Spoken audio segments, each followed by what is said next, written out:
Buenos días, ¿se oye bien? Vale.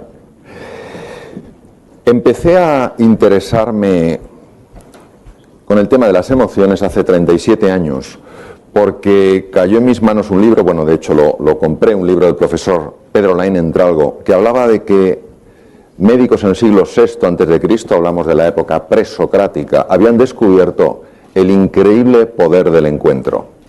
Que algo pasaba cuando estos médicos se encontraban con sus enfermos, algo que ellos no podían definir bien, no podían matizar, solo veían que sucedía y que llevaba a la curación de muchos de estos enfermos. Curación incluso de trastornos muy graves. Por las descripciones de la época, podían ser procesos tumorales, infecciones severas después de heridas de guerra, lo que fuera. Claro, cuando yo entro en la Facultad de Medicina después de leer esto, supongo que me van a hablar de la importancia de las emociones cuando tú tienes delante un enfermo. ¿Y pensáis que me hablaron de eso? Me hablaron de todo menos de eso. Y uno se pregunta, ¿cómo queremos tener una sociedad sana si dejamos de lado cosas tan absolutamente vitales para el bienestar humano? En el siglo XVII, René Descartes, en sus meditaciones metafísicas, escribió el famoso cogito ergo sum, pienso luego existo. Es decir, como que el pensamiento fuera lo único que en nuestra vida pesaba o tenía importancia. Las emociones, el cuerpo, quedaban relegados a un segundo plano. Y ahora me gustaría que cada uno hiciéramos una breve reflexión interior. ¿Pensáis que esto es así? Nadie niega la importancia de Descartes en la filosofía y en el pensamiento. Lo que estamos hablando es de si esto tiene sentido o no. Nos olvidamos del mundo emocional, como si no existiera, y sabemos todos, no porque alguien nos lo diga, sino porque nosotros lo vivimos, que con las emociones se generan las paces y se generan las guerras. Lo que vamos a ver aquí juntos es cómo las emociones afectan al proceso educativo. Y como soy un afortunado teniendo la opción de estar junto a vosotros y a vosotras, necesito expresar mi agradecimiento a la Fundación Botín, a todos los integrantes, porque mi experiencia siempre ha sido maravillosa. Gracias por hacerlo todo tan sencillo y tan agradable. Javier, Íñigo, Fátima, todos. Y gracias a vosotros y a vosotras, sin duda, porque habéis encontrado un hueco para estar aquí. Uno de los maestros que tuve yo, David Perkins, que junto con Howard Gardner fueron los creadores de la teoría de las inteligencias múltiples, decía, en la vida las cosas no suceden nunca por deseos o con deseos, siempre suceden con inversiones. Cuando tú apuestas, como has comentado tú, Íñigo, cuando tú apuestas, del deseo no surge nada. Por eso la experiencia emocional de enseñar y aprender. Y voy a ser provocativo en el sentido, creo, hermoso de la palabra. Y lo primero es un reconocimiento. Es mi reconocimiento a todos vosotros y a todas vosotras, porque el proceso educativo, siendo el más importante de todos los procesos que hay en la sociedad, a veces es el menos valorado. Es una sociedad profundamente incoherente y profundamente inauténtica, donde habla de la importancia de la educación y ves que muchas veces se destinan muchos más fondos a verdaderas tonterías que no al proceso educativo. Por tanto, mi reconocimiento.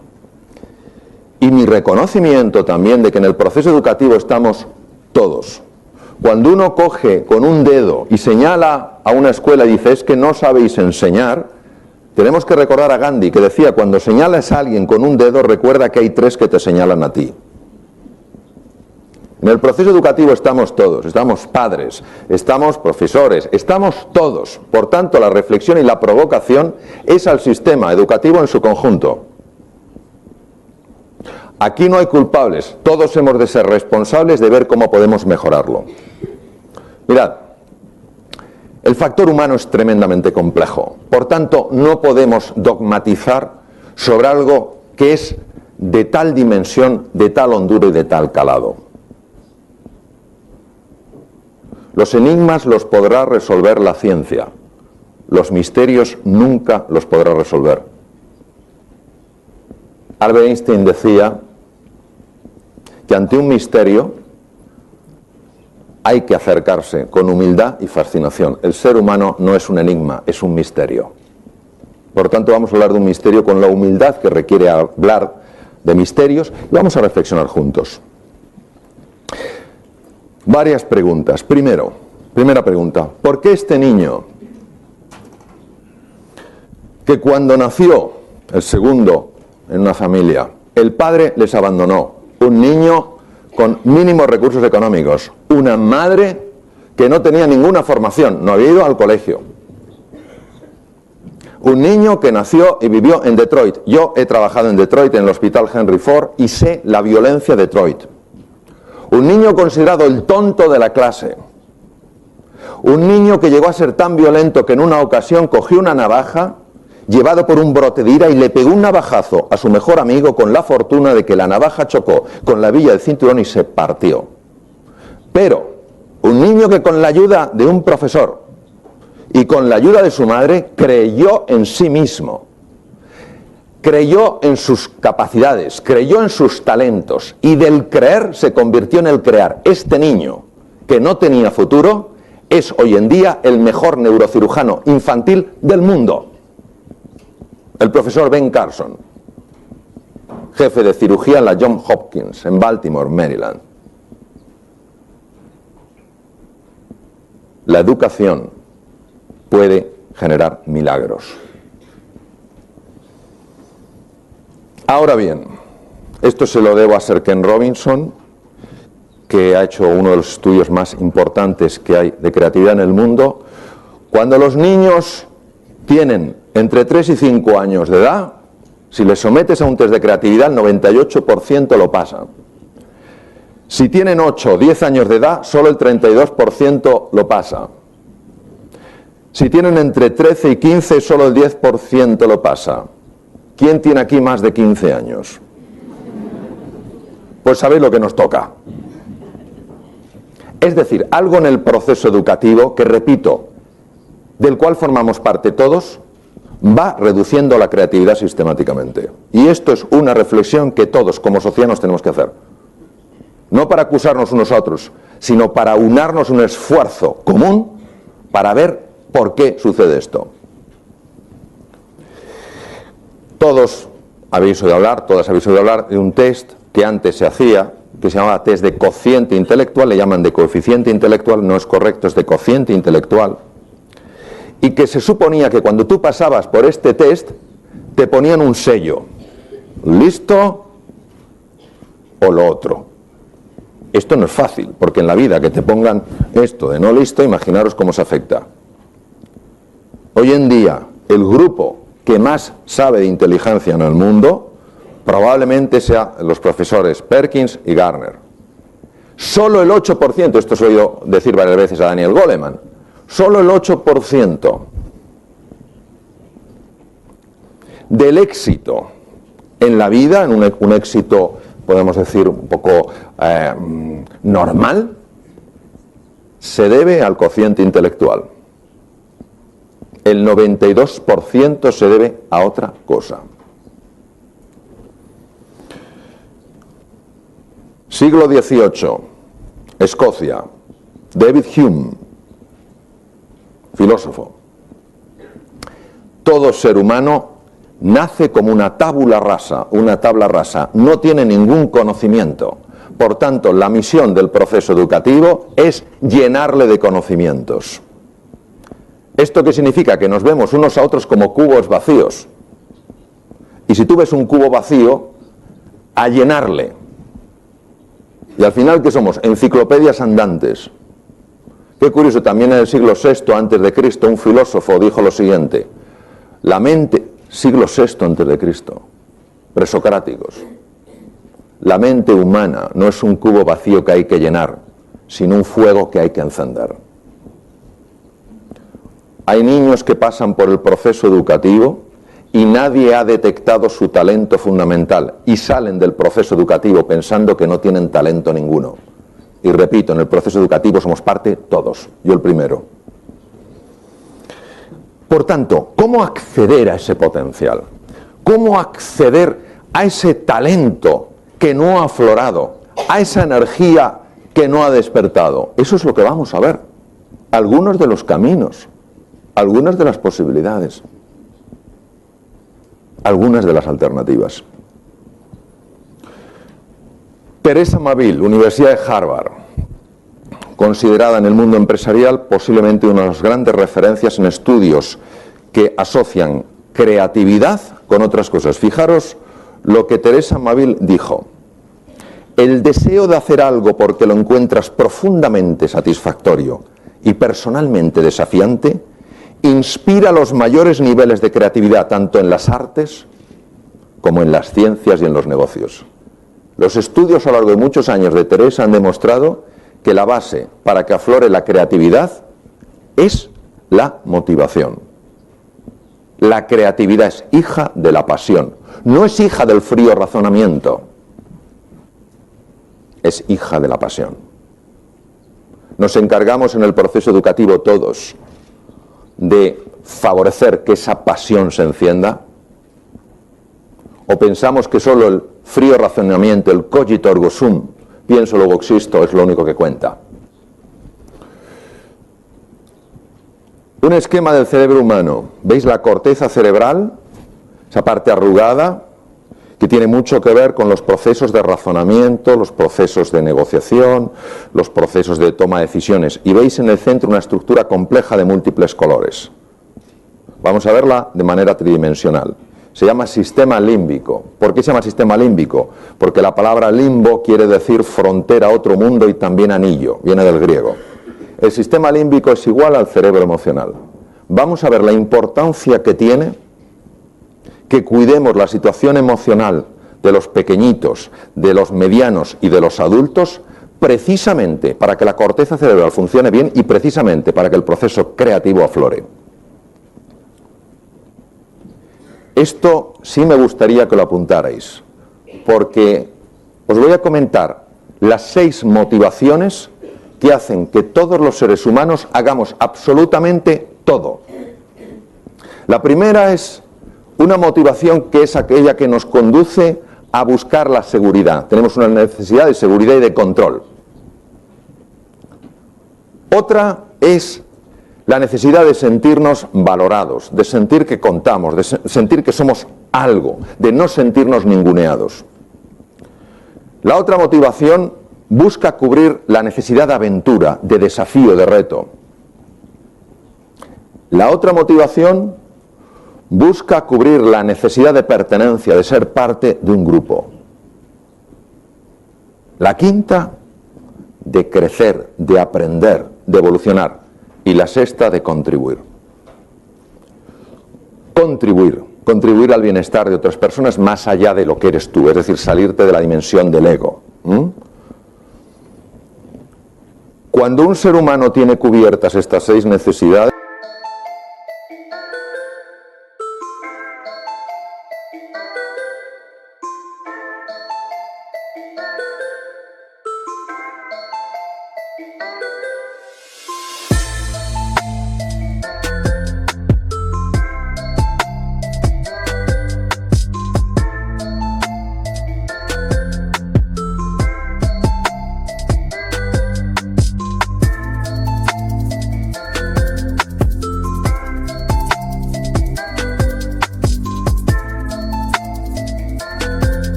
está emocionalmente equilibrado. Cuando no tiene cubiertas estas necesidades, está enajenado, y quiere decir fuera del eje, fuera del equilibrio. No todas pesan lo mismo. Las 6 hay que cuidarlas. Y no las cuidaremos si ni siquiera en nuestro lenguaje existen, si no pensamos que existan. Cerebro humano. Esto es una resonancia funcional magnética coloreada con el ordenador. ¿Qué sabemos en relación al cerebro humano? Sabemos, mirad, que cuando una persona, imaginaos un niño o un adulto, es igual, cuando una persona en un entorno académico, en un entorno educativo, se siente insegura, pasa algo en su cerebro radicalmente diferente a si se siente segura. Si una persona en un entorno educativo no se siente retada, pasa algo diferente a si se siente retada. Si no siente que contribuye, pasa algo diferente a si siente que contribuye. Si no se siente valorado o valorada, pasa algo radicalmente diferente a si se siente valorado. ¿Qué es lo que pasa? Veréis. Cuando sí se siente valorado, cuando sí se siente seguro, segura, cuando sí siente que puede contribuir, cuando sí se siente retado, retada, hay un aumento en el riego de la parte anterior del cerebro humano, área prefrontal, detrás de la frente y encima de las órbitas. ¿Qué hace esta área prefrontal? Esta área prefrontal es la base de la inteligencia. Cuando tú tienes sangre en la zona prefrontal de verdad, es ese momento donde el día transcurre que todo fluye. Los problemas los resuelves con una facilidad y dices, ¿pero cómo lo resuelto tan fácilmente? Tu manera de darte cuenta de lo que es importante es espectacular. Aprendes con rapidez. Pero cuando estás en el otro lado, cuando no te sientes seguro, cuando no te sientes valorado, cuando no sientes que puedes contribuir, etcétera, etcétera, hay una pérdida del riego prefrontal. Y esto se ha visto en resonancia funcional magnética. 2. Cuando sí sientes que esas necesidades se cubren, esto que veis a la izquierda, las espinas dendríticas de Cajal, esos pinchitos que salen de las dendritas de las neuronas, aumentan en número. Estamos hablando de algo de tipo físico. ¿Para qué? Para que se conecten con más neuronas, fenómeno llamado neuroplasticidad. Es decir, la reinvención cerebral es una realidad, no solo en niños, sino también en adultos. Y la clave es el mundo emocional. Si tus necesidades las sientes cubiertas, te sientes desafiado y a la vez te sientes acompañado, lo cual te da seguridad, sabes que puedes contribuir, eres valorado, etcétera, etcétera, hay un aumento en la neuroplasticidad. No solo eso, hay un aumento en lo que se llama la neurogénesis. Lo que veis a la izquierda son células madre cerebrales, stem cells. Células madre cerebrales empiezan a emigrar a una estructura llamada el hipocampo, que es lo que tenéis a la derecha, y se transforman aproximadamente una media de 3 semanas en neuronas. ¿Qué hace esa estructura llamada hipocampo? Es básica en los procesos de aprendizaje. Y de eso va el sistema educativo, de aprender cosas valiosas, ¿no? Curioso, desencadenado por el mundo emocional. El cogito ergo sum se quedó corto. Somos mucho más que pensamiento. Sistema reticular activador ascendente. Damas que estáis aquí, levantar por favor la mano aquellas que alguna vez hayáis estado embarazadas. Y decidme ahora una cosa. Cuando os enterasteis que estabais embarazadas, ¿a que había más embarazadas por la calle? Caballeros y damas que estáis aquí.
aquí, que os comprasteis un coche nuevo, una moto nueva. ¿Verdad que cuando lo comprasteis empezasteis a decir, caray, desde que me lo he comprado se ha puesto en moda?